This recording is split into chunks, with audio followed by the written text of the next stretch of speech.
اعوذ باللہ من الشیطان الرجیم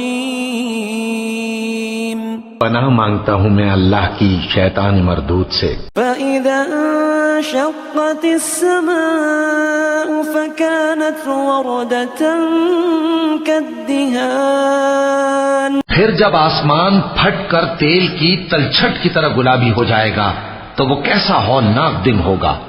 فَبِأَيِّ آلَاءِ رَبِّكُمَا تُكَذِّبَانِ،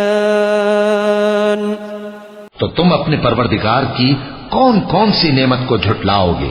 فَيَوْمَئِذٍ لَا يُسْأَلُ عَنْ ذَنبِهِ إِنسٌ وَلَا جَانٌ، تو اس روز نہ تو کسی انسان سے اس کے گناہوں کے بارے میں پرسش کی جائے گی اور نہ کسی جن سے۔ فَبِأَيِّ آلَاءِ رَبِّكُمَا تُكَذِّبَانِ، تو تم اپنے پروردگار کی کون کون سی نعمت کو جھٹلاؤ گے؟ يُعْرَفُ الْمُجْرِمُونَ بِسِيمَاهُمْ فَيُؤْخَذُ بِالنَّوَاصِي وَالْأَقْدَامِ، گناہگار اپنے چہرے ہی سے پہچان لیے جائیں گے تو پیشانی کے بالوں اور پاؤں سے پکڑ لیے جائیں گے۔ فَبِأَيِّ آلَاءِ رَبِّكُمَا تُكَذِّبَانِ، تو تم اپنے پروردگار کی کون کون سی نعمت کو جھٹلاؤ گے؟